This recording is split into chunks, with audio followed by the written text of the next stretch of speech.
I think growing up, always wanted to get drafted and play at an AFL club, and ever since I've been at this club, I've really wanted to win a best and fairest, and I think,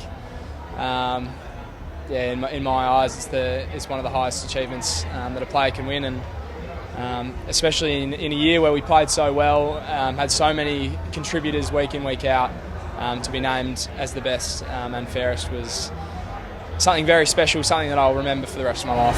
When you had a selfie with Lockies on, did you think you'd get there? Was it? It's definitely been a goal. I'll have to send that selfie maybe to the club, let them get it out there. But yeah, I just remember thinking that Lockie and Fifey, Dave Mundy, these are guys that I want to be like, and I saw firsthand how hard they had to work to get to win an award like this, and Lockie in the year that I lived with him was lucky enough to win it, and I remember thinking at the time that that's something I want to do, and although personal accolades are great, the team success this year again was makes it even more special because there were so many guys that performed so well this year. What's been the key for you this year, I guess, to get bigger and stronger? Has that been a big part of your improvement? Definitely. Every year I try and take a step forward in terms of my craft, as well as physical and mental preparation.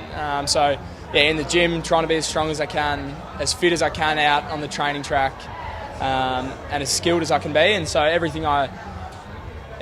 time I step into the gym or out onto the training track, I'm just trying to be the best. And that hard work sort of adds up, and I think it's just been another step forward, and I'll try and improve again next year. You spoke about obviously taking your game to another level this year, and you taking that another step next year. What areas of the game do you still want to improve personally on? I think stoppage craft is something that players are always improving on. So if you become satisfied, then you'll quickly get found out. So yeah, stoppage craft's going to be huge. So physically getting stronger to be able to body blokes up.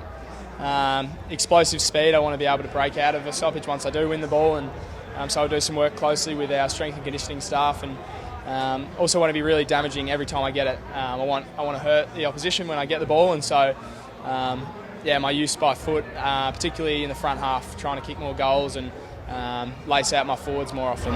Is there anything you've learned about yourself this year which you didn't know heading into 2022? About myself, I'm not too sure, but I've learned that footy's really tough.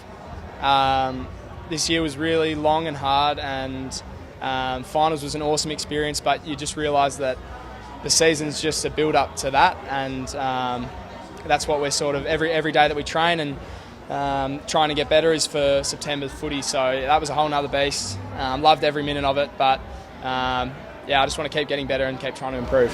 What has the come down been like from the past few weeks? Obviously exiting finals, because it felt like in the room there was that real sense of you achieved a lot but not much at the same time. Yeah, correct. Really proud of the boys' efforts. So many guys had standout years this year. A lot of guys, performing to their role almost every single week. So really proud of the guys' effort. But at the end of the day, we played a couple of finals and didn't really, there's no easy way to exit unless you win the cup. So,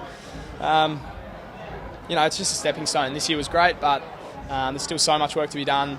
We're still not the best team in the comp, which is what we want to be.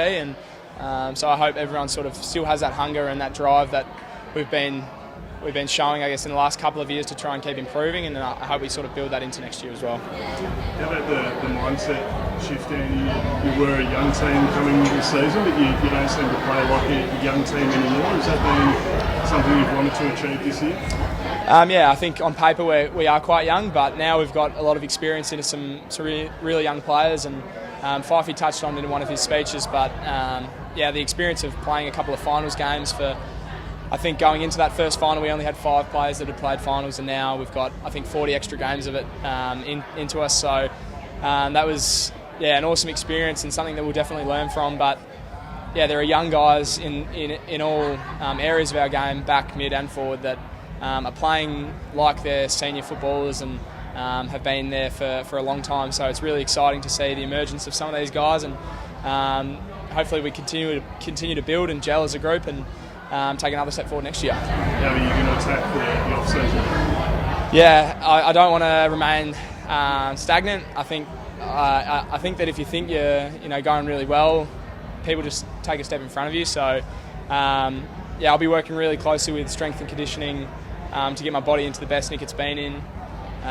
Working as hard as I've ever had with my coaches and trying to bring my teammates along with me because if you think you're good enough, then you'll get found out pretty quickly. So I'll just be trying to improve and remain that hunger and that drive that I've had for the first couple of years of my career. Is there a holiday in there for you? I am going to Bali for a couple of days with a few of the boys.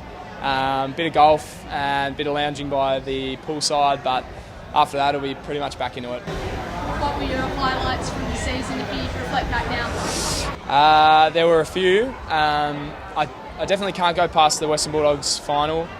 The feeling when we were 42 points or 41 points down was that this isn't how things should end, and then all of a sudden kicked one goal, kicked two goals, and the crowd was back up, and to come back in that game was amazing. So that was definitely the number one highlight. But the stuff outside of on the camera and on the field is just rocking up every day with your best mates and getting to kick a footy around and lift weights and have a laugh as a job is pretty awesome. And I'm surrounded by so many driven individuals that I just absolutely love getting to work with those guys. And there's a few guys exploring their options trade-wise, obviously all for different reasons, but what do you think they could be missing out on that the club's building? Well, we're in a really prime position, I guess, to take another step forward. Like we mentioned, some really young players that are just starting to really experience what the game's all about, and we've just cracked into finals for the first time in a very long time. So it is really exciting, the position that we're in, and unfortunate that some guys are going to be leaving for their own reasons, but for the guys that are hanging around, it's going to be really exciting, and I think we can take another step forward.